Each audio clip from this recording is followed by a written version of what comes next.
ये अमृतमय श्लोक है भक्त के लिए, प्रेमी उपासक के लिए यही जीवन है। ये सब साधन मार्ग हैं, पर ये हर संप्रदाय के, हर साधना के उपासक के लिए ये अमृतमय श्लोक है।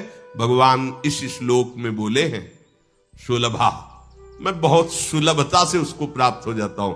जैसे महाप्रभु बोले क्यों न बिन कष्ट रस सिंधु को पीजिए, तो कह रहे तस्याहम सुलभा, मैं उसके लिए सुलभ हूं। सुलभ माने बिल्कुल सहजता से प्राप्त हो जाता हूं। किसके लिए? बोले अनन्य चेता सततम यो माम स्मरत नित्य शाह, जो मेरा अनन्य चिंतन करता है, नित्य निरंतर चिंतन करता है, बस यही जीवन का लक्ष्य रहा है। गुरु कृपा से बच्चापन में ही गुरुदेव भगवान की बलिहारी यही बात डाल दी थी कि बच्चा निरंतर भजन करने से जो झांकी आती प्रभु, वो मैं शब्द याद है, झांकी आती तब जानना चाहिए भजन, एक क्षण भी भजन न छूटे। ये संस्कार अगर कहीं भगवान की कृपा से और मार्ग का गुरुदेव उपदेश करते तो एकदम कोरा स्वभाव था वही पड़ता, पर भगवान ने जहां जैसे पहुंचाना होता है वैसे ही, जैसे सन्यास मार्ग में भी थे तो हमारी निराकार में रति नहीं थी, गंगाधर भगवान शिव के रूप में आ सकती थी।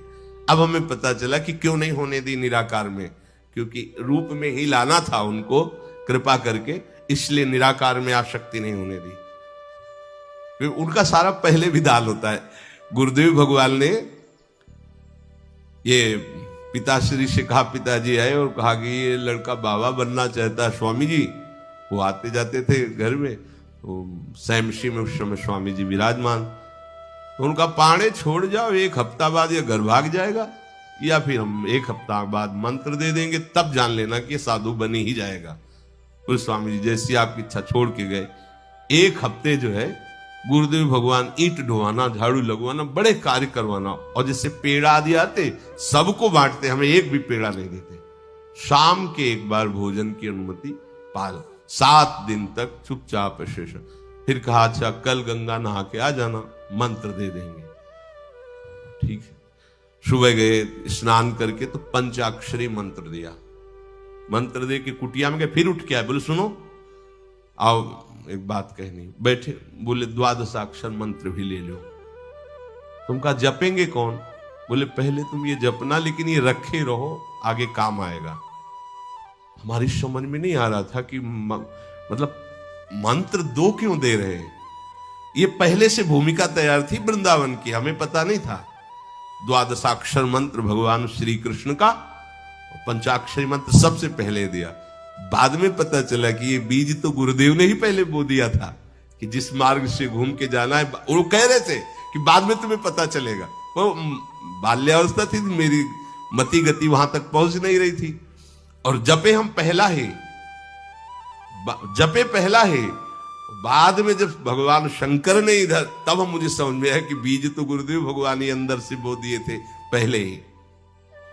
ये कृपा गुरुदेव भगवान की हुई कि चित्त में बैठाल दिया कि निरंतर चिंतन करना यही संन्यास है, यही साधना है, यही भगवत प्राप्ति का स्वरूप है। गुरु कृपा से पूरे जीवन भर एक बात रहे कि हम कभी 1 सेकंड के लिए अपने आराध्य देव को ना भूले। पूरे जीवन भर इसकी चेष्टा गुरु कृपा से करते। अन्य सब बात थी साधन की, पर बात उसमें प्रधान ये थी कि भूले ना। जैसे हम गायत्री मंत्र भी जप रहे हैं नैष्ठिक ब्रह्मचर्य में, तो गुरु के द्वारा दिया हुआ पंचाक्षरी मंत्र लिखा हुआ है, बार बार उसे देख रहे हैं, अंदर से देख रहे हैं, गायत्री मंत्र चल रहा है। बड़ी कृपा रही है, मन को भागने के अवसर नहीं मिले। अनन्य चेता सततम, इसीलिए हम आपको फिर कह रहे हैं, बहुत जल्दी लाभ लेना है तो इसको डबल पटरी में फंसाओ। यह जो एक मन बहुत ठोर कर कह कर उसने सच पायो, बहुत जगह नहीं लगता है कि एक प्रभु में लगाओ फिर संसार में से, प्रभु में ही 2 जगह लगा दो। बड़ी चतुराई से फांसा जाता है। यदि मंत्र से भाग रहा हो और तुम्हें कहीं रूप का अभ्यास हो, भगवत कृपा से, तो रूप में फंसाओ, चरणों से लेकर के मुकुट तक, मुकुट से लेकर चरणों तक इसको फंसाओ। पर यह कठिन बात है, रूप आना कोई साधारण बात थोड़ी। तो डबल नाम में फंसाओ। जैसे कल कहा था कि शरणागत मंत्र चल रहा, राधा लिखे है, राधा बार बार, और शरणागत मंत्र जा कहा जाएगा। जब गायत्री जी जब करते थे अनुष्ठान पुरस्चरण का, तो सामने पंचाक्षरी मंत्र लिखा हुआ है और गायत्री मंत्र चल रहा है। अगर हम जरा सा भी चूकेंगे तो या तो मंत्र छूटेगा और या तो वो दृश्य छूटेगा। बिल्कुल मन को कोई जगह नहीं रखते थे, कोई जगह नहीं रखते। अनन्य चेता, ये बहुत बड़ी सिद्धि, बहुत बड़ा लाभ है कि अन्य कुछ स्मरण ना आवे। इसका अभ्यास आप कर लीजिए, फिर नशा तो ये चढ़ा देगा। ऐसा नशा चढ़ता है, ऐसा लगता है जैसे खोपड़ी घूम रही हो और उसके साथ मंत्र घूम रहा हो। ये ऐसे करो तो पका जैसा दर्द होने लगता है। एक एक नस नाड़ी मंत्राकार। न भोजन की इच्छा है, न कि किसी के देखने की इच्छा है, इच्छा रहित केवल मंत्र चल रहा है। तदाकार वृत्ति, मंत्राकार वृत्ति। अब इतनी प्रपंच की वृत्तियां फैलाए हो, इतना बहिर्मुख हो, कैसे बात समझोगे अंतर की। अनन्य चेत, भगवान कह रहे मैं सुलभ हूं, सुलभ हूं। काशी में प्रतिदिन ये होता, आज महादेव जी साक्षात आएंगे। सुबह से तैयारी हो जाती थी, आज महादेव जी आएंगे। घाट में ही रहते थे, पंडों की छतरी के नीचे तपती हुई धूप, तो घाट में धूप ऐसे ज्वाला सी लगती थी, और छोटी सी छतरी, उसी के नीचे दोपहर रात्रि वहीं 2 बजे तक तो तपती थी फर्श। और 2 बजे के बाद स्नान करके महादेव जी विश्वनाथ जी पहुंच गए। बस रोज आज मिले, आज तो निश्चित मिले। एक दिन इतना आनंद था कि आज तो बस आ ही रहे हैं, ऐसा आ ही रहे हैं। जैसी भावना करोगे, जा पर जाकर सत्य सने हो, सो तो ही मिले न कुछ संदेह हो। भयंकर जटाओं का बोझा ऐसे, इतना बड़ा हाथ में त्रिशूल लिए, देखा दोपहर में नग्न पैर से आ गए। अब अपने जो जहां पागल हुए उसको दिखाए, साष्टांग दंडवत। मौन, कुछ बोले नहीं उससे। हम तो बस वैसे स्तब्ध, जैसे कोई जड़वत। बाद में विचार आया, इसका मतलब क्या था। मैं ही मैं हूं, दूसरा कोई नहीं। अलग से देखने की भावना मत करो, कण कण में मैं विराजमान। एक दिन भाई जी के प्रति बहुत आकर्षण जब था, एक स्वप्न देखा कि स्वप्न में हम भाई जी से पूछ रहे कि मुझे श्री कृष्ण की प्राप्ति कब होगी। इसके बाद की बात, भाई जी ने ऐसे चश्मा करके ऐसे देखा, राधा बाबा बगल में बैठे, और कहा जब श्री कृष्ण बन जाओगे तब श्री कृष्ण की प्राप्ति होगी। जगने पर, बहुत विचार करने पर फिर यह कि श्री कृष्ण बन जाओगे, भाई जी का तात्पर्य क्या था, तब समझ में आ गया। मन कृष्णाकार, बुद्धि कृष्णाकार, चित्त कृष्णाकार, अहम कृष्णाकार, तब कृष्ण साक्षात्कार हो गया। नित्य युक्तस्य योगिनः तस्याहं सुलभा पार्थ नित्य युक्तस्य योगिनः। नित्य युक्त हो गया, जिसका चित्त प्रभु को छोड़कर किसी भी भोग भूमि में, किसी भी ऐश्वर्य में, किसी भी सिद्धि में। जैसे किसी को लगता है कि ये चमत्कार दिखाना, कोई भी चमत्कार दिखाना बहुत कठिन बात है। अगर भगवत दर्शन का लक्ष्य ना हो, भगवत प्राप्ति का लक्ष्य ना हो, तो कोई भी चमत्कार ऐसे करने में है कोई बहुत बड़ी बात मत समझ। बस ये है कि इधर अगर स्वीकार किया तो उधर गेट बंद हो जाएगा। इसीलिए पिट जाते हैं, गाली सुन लेते हैं महात्मा जन, लेकिन प्रयोग नहीं करते अपने भजन का, प्रभु के पास जाते हैं। ऐसा ना समझे ना कि वो चमत्कार पीछे घूमते हैं। केवल बस एक बात है कि अगर इधर लगे तो उधर का गेट बंद हो जाएगा। तो इतनी दुर्लभ बात बनने जा रही है, किसी को प्रमाणित करने के लिए कि हम महात्मा, हम भजनानंदी, हम चमत्कारी है, अपना गेट बंद करवा ले तो मूर्खता ही होगी ना। यहां क्या होगा, वाह वाह हो जाएगा, बस उसके आगे क्या होगा, फिर वही प्रपंच। तो ये जो ब्रज के महात्मा है, जो भगवत प्रेमी महात्मा है, जो भगवत प्राप्त करने वाले हैं, इनके अंदर चमत्कार के बाप की सृष्टि होती है। ये चमत्कार बहुत ऊपर होते हैं। ये नहीं सोचना चाहिए कि इनमें भजन होता तो उसने 2 थप्पड़ मारे भस्म कर देते। भजन का जानते हो, भजनानंदी का 2 थप्पड़ मारा है, तुम्हें निश्चित भगवान की प्राप्ति हो, तुम्हारा कभी अमंगल न हो, भगवान तुम्हारे परिवार को भी सुखी रहे और तुम आजीवन स्वस्थ रहकर पवित्र बुद्धि के द्वारा भगवान को प्राप्त। ये महात्माओं का बल होता है। महात्माओं के बल थोड़ी होता है किसी ने गाली दिया, मार दिया, जा भस्म हो जा। ये भस्मासुर थोड़ी होते महात्मा है भाई, भस्म कर दिया, नष्ट। भाई साधुते हो न कारज, तब भगवान उनके अधीन होते हैं। ये चमत्कार ये ना सोचो कि भजन करते होते तो फिर चमत्कार, या ये गाड़ी घोड़ा रुपया पैसा चमत्कार, ये पापियों के पास भी है। ये तो प्रारब्ध का खेल है, प्रारब्ध बदला, ऐसे से ऐसे हो गया, इनका कोई महत्व नहीं है। महत्व है नित्य युक्तस्य योगिनः, तुम्हारा चित्त निरंतर आराध्य देव में युक्त है कि नहीं। किसी भी ऐश्वर्य, किसी भी भूमि, किसी भी पद का कोई भी संबंध, आश्रय, चिंतन नहीं। ये हुआ अनन्य चेता। जैसे पतिव्रता स्त्री का मन केवल पति के ही सुख में निमग्न रहता है, पति का चिंतन, पति की बातें, पति वो उसी में मगन रहती है। पति के सिवाय उसके मन में अन्य किसी पुरुष का राग पूर्वक चिंतन कभी होता ही नहीं।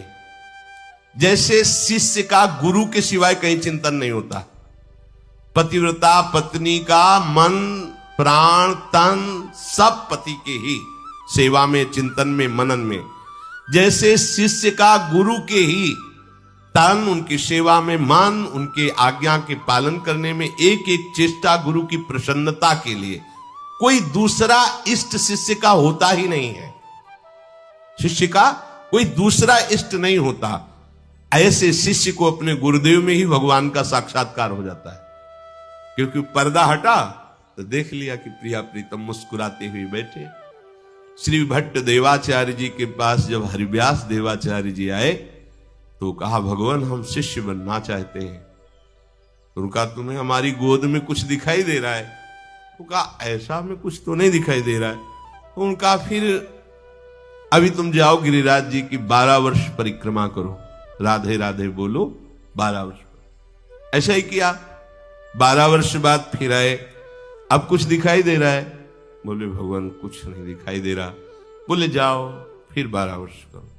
कह रहे कि जो शिष्य है गुरु के सिवा और कोई इष्ट रहे हैं, उन्हीं का चिंतन, उन्हीं के आगे, तो वही उसको साक्षात्कार हो जाता है। जब 24 वर्ष बाद आज्ञा पालन करके आए तो देखा प्रियालाल गोद में। बोले अब कुछ दिखा है? हाँ। बोले प्रियालाल महाराज जी विराजमान है, आओ। वही महावाणी के रचयिता श्री हरिव्यास देवाचार्य जी गुरु आज्ञा में एक कदम पीछे ने 24 वर्ष गिरिराज जी की परिक्रमा राधे राधे आए नहीं, जब तक आज्ञा पालन नहीं हुई। आज्ञा पालन साक्षात्कार करने के बाद मंत्र दीक्षा दी। आज्ञा पालन का फल भगवत साक्षात्कार। जो अन्य तरफ मन ले जाता है, अन्य तरफ अपना भाव ले जाता है, वो अनन्य चेता नहीं कहलाता है। अनन्य चेता को भगवान सुलभ हो जाते हैं। सततम यो माम स्मरति नित्यशः। सततम का अर्थ होता है जब आप होश में हैं तो आपका मंत्र या नाम चल रहा हो। नींद खुली, आप जप नहीं रहे, आपको ऐसा कि मंत्र जपना, ऐसा नहीं, चल रहा है। तो सोते में भी चल रहा है। जब आप नींद में गए तो आपका मंत्र चल रहा था, आप सुषुप्ति में हो गए पर आपको पता नहीं। जब जगो तो आप देखो चल रहा है कि नहीं चल रहा है। अगर चल रहा है तो चल रहा था, नहीं चल रहा तो फिर सतत नहीं था। उसका कारण आपने सोते समय भजन नहीं किया। यह भी गुरु कृपा से पहले ही सिखा दिया गया था कि जब तक गाढ़ नींद ना आवे तब तक आसन में बैठ के मंत्र जप करो, जब आ जाए तो लेट जाओ, मंत्र का ही चिंतन करते हुए सो। तो उससे प्राय उपासक जो भजन करते हो अनुभव करते होंगे, जगते ही मंत्र चल रहा है। सैकड़ों बार तो ऐसा अनुभव हुआ कि हम सो ही रहे हैं पर आसन में बैठ गए। जब चेतना आई तो देखा है कि मंत्र चल रहा है, आसन में बैठे हैं। अभ्यास बहुत बड़ा बल सोते, मतलब अभी नींद खुली नहीं, आसन में बैठ गए। बिल्कुल कभी भी जीवन में मतलब 10-5 मिनट का अंतर तो कह सकते हैं, लेकिन ऐसा नहीं कि आधा घंटा 1 घंटा का अंतर कभी जीवन में पड़ा हो। और वो अलार्म कभी जीवन में लगाया नहीं है। गंगा किनारे कहां अलार्म। अभ्यास बहुत बड़ी ताकत होती, बहुत। आप सोचो, अभ्यास नहीं तो नेत्र खोल के भी निशाना नहीं लगा सकते, अभ्यास है तो शब्द पे गोली मार देगा, आवाज हुई ठीक वही गोली लगेगी। अभ्यास बहुत बड़ी ताकत होती है। अभ्यास इतना भजन का, सततम योमाम स्मृति नित्यशः, बहुत कठिन लग रहा है ये, पर एक बार मन पकड़ लेगा तो बहुत आनंद आएगा। कैसी कैसी आनंद वृत्तियां होती हैं निरंतर भजन करने वालों की। दूसरे की जरूरत नहीं, अपने आप में नाचता है, अपने आप में बातें करता है, अपने आप में हंसता है, अपने आप में खेलता है, उसे किसी और की जरूरत नहीं होती। वो अपने आप, जो आप है ना, वो अपने आप से खेलता है, अपने आप में हंसता है, अपने आप से बातें करता है। जो भगवत प्राप्ति करना चाहता है, जो अध्यात्म की ऐसी ऊंचाई पर पहुंचना चाहता है जहां काम, क्रोध, लोभ, मोह, मद, मत्सर, ईर्ष्या, द्वेष इनका प्रवेश ही नहीं, इनकी पहुंच ही नहीं है, कितना उस हृदय में आनंद होगा जिसमें कोई कामना नहीं है, कोई द्वंद्व प्रभावित नहीं कर पा रहा। और यही तो प्राप्त करने के लिए हमें मानव देह मिला है। पीछे के पद में भगवान ने भक्त्या युक्तः शब्द का प्रयोग किया था। भक्ति युक्त, भक्ति प्रभु के सिवा अन्य कोई हमारा प्रिय न रह जाए, यह है भक्ति की कसौटी। ज्ञान की कसौटी, आत्मरति के सिवा और कहीं रति न रह जाए। आत्मावान, आत्मरति, आत्म क्रीड़ावान। बात एक ही है, हम श्री कृष्ण बोले, ज्ञानी आत्मा बोले, योगी परमात्मा बोले, भक्त भगवान बोले, वो एक ही बात है। पर अन्य कुछ रह जाना, ना वो ज्ञानी है, ना वो योगी है, और ना वो भक्त है। भक्त्या युक्तः, प्रभु के सिवा अन्य कोई सत्ता नहीं, अन्य कहीं महत्ता नहीं, अन्य कहीं अपनापन नहीं। चाहे वो वस्तु हो या व्यक्ति हो या स्थान हो, चराचर जगत में कहीं भी अपनी प्रियता न रह जाए, इसी का नाम भक्ति है। कहने को भक्ति सरल लगती है, पर इसीलिए कठिन है कि सब जगह की प्रेम फांसी को काटकर एकमात्र आराध्य देव से प्रेम करना बड़ा कठिन है। बातें बना लेना बड़ा सरल है, पर अपनी ममता को, आसक्ति को समेट पाना बहुत बहुत कठिन है। कोई बिरला साधक ऐसा होता है जो अपने लक्ष्य की तरफ रखता है, भगवान सामने, सदगुरुदेव सामने, पर ये दुष्ट इंद्रियां और मन जगत को ही पाना चाहते हैं, जगत को ही भोगना चाहते हैं, जगत को ही देखना चाहते हैं। कैसी मलिनता। इसलिए भक्त्या युक्तः, बातें केवल कर लेना थोड़ी होता कि हमें भगवत प्राप्ति करनी। भगवत प्राप्ति करनी है तो इसके मूल में सारी बात आ गई कि अब मुझे और कुछ चाह नहीं रखनी, और कोई कामना की पूर्ति नहीं करनी, और किसी से अपनापन नहीं रखना, मुझे प्रभु चाहिए। ये सावधान हो जाइए, आप एकांत में भी भगवान के सामने हैं, आपको हमारे श्यामा श्याम देख रहे हैं। ऐसी भावना से हर समय सजग रहोगे तो पापाचरण बंद हो जाएंगे। पापाचरण बंद होते ही हृदय प्रभु की तरफ भाग पड़ेगा। प्रभु की तरफ भागना क्या है? प्रतिक्षण उनका गाढ़ चिंतन। फिर किसी सुख की तुम्हें आकांक्षा नहीं करनी पड़ेगी, किसी सुख का तुम्हें अभाव नहीं लगेगा। इह परलोक सकल सुख पावत, मेरी सो भैया कृष्ण गुण संचु। तुम्हें मेरी शपथ है, तुम कृष्ण के गुणों का गायन करो, कृष्ण नाम रटो, कृष्ण रूप ध्यान करो। इसका फल होगा प्रियाजू के चरणों में प्रीति। जिसका गोरे चरणार बिंदु से संबंध है, इह परलोक किसी भी सुख की चाह ही नहीं रह जाती। प्रभु करुणा करके कह रहे हैं, वही आचार्य है। मेरी कसम, तुम कृष्ण के गुणों का संचय करो, तुम्हें इस लोक परलोक में सब सुख मिल जाएंगे, कोई अभिलाषा अधूरी नहीं रह जाएगी। पर भक्त्या युक्त अन्य संबंध, अन्य महत्व बुद्धि, ये कलंक है हमारी भक्ति में। नहीं समझ रहे? चाहते हैं सुख, चेष्टाएं और चिंतन, दुखालयम अशाश्वतम। कैसे मिलेगा? चाहते हो अविनाशी पद और भोग दृष्टि रखते हो विनाशी की, प्रियता रखते हो विनाशी की, गाढ़ चिंतन करते हो विनाशी भोगों का, कैसे अविनाशी पद का अधिकार प्राप्त होगा?